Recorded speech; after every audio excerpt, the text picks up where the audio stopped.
Hi guys, I am Kristina Rienzi, Jersey Shore thriller author and president of Sisters in Crime Central, New Jersey. I'm so excited that my latest novel was released on May 28th. It's called Among Us. It is a government conspiracy thriller, and I am here to read you the first chapter. The novel takes place in two different time periods, 1968 and present day. The first chapter takes place in 1968, and I'm going to go ahead and read that for you right now. Chapter 1, 1968. 6'4", with a buzz cut and 2 stars on his shoulder, Major General Lou Rollins hopped into the mud-covered all-terrain vehicle. Strapped with every weapon and tool a military man on an alien hunt might need, he revved the crappy government engine. The easterly wind lifted pinpricks of rain droplets left behind from last night's rainstorm. They found their home on Lou's face. No waiting for them to evaporate. Passivity was for civilians. He shook the spit-like water off and hocked to Loogie to send a message.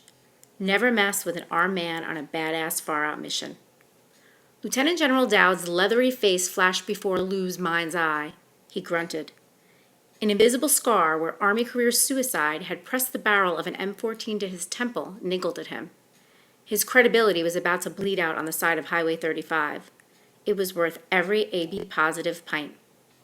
Lou unrolled the coffee-stained map from the passenger seat. He pulled it taut until the wrinkles disappeared. Sliding the tactical flashlight from his belt, he turned the illumination on.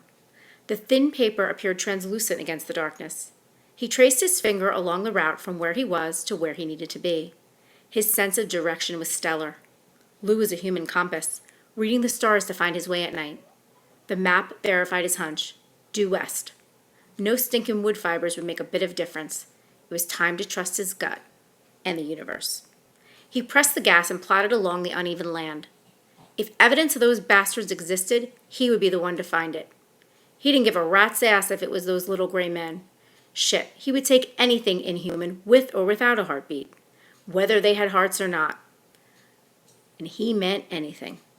The green kind, the reptile kind, the insect kind, the kind he hadn't imagined yet. Not because he was crazy, because they existed. Any quantum physicist worth his PhD would agree.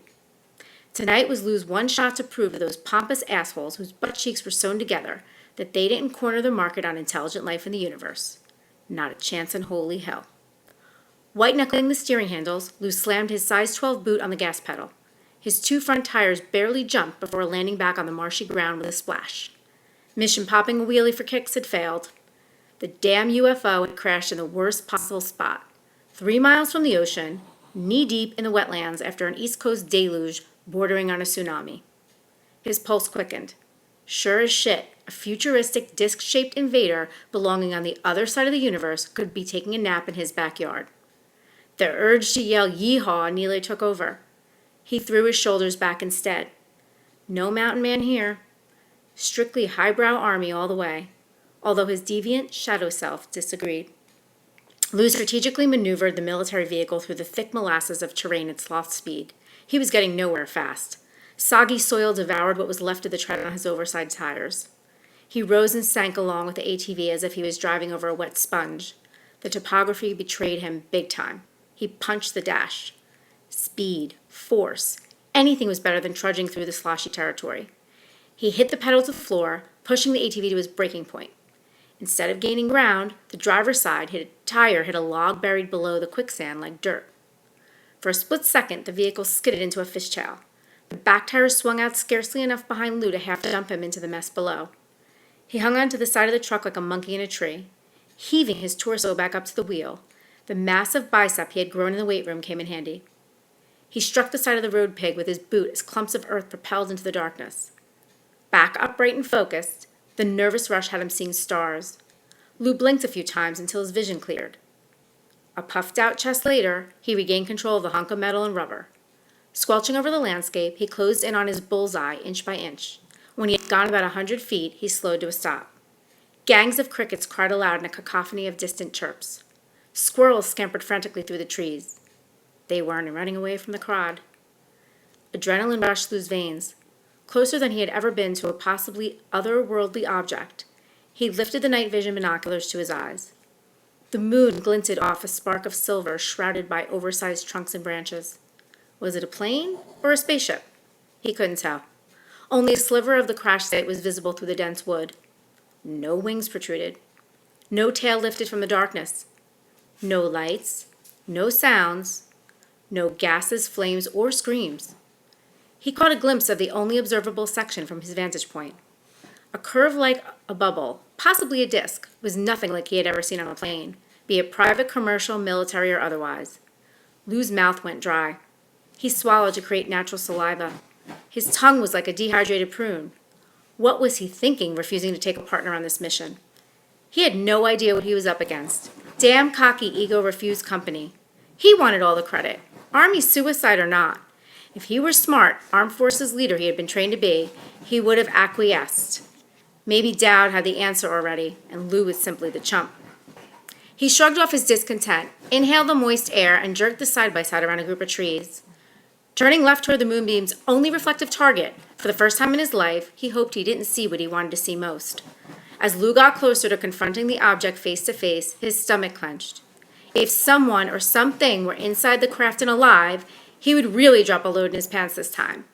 Ego was his bitch. To suspect aliens exist was one thing. To find proof was another. To experience their existence would be life-changing. The radio beeped. Lou silenced it. The last thing he needed was an unexpected signal or an unannounced voice coming through the speaker to declare his arrival on the path of extraterrestrial danger. The faster he debunked the weather balloon, the better off he would be. His final trek to the mysterious object was a blur. When he arrived, he shut off the engine.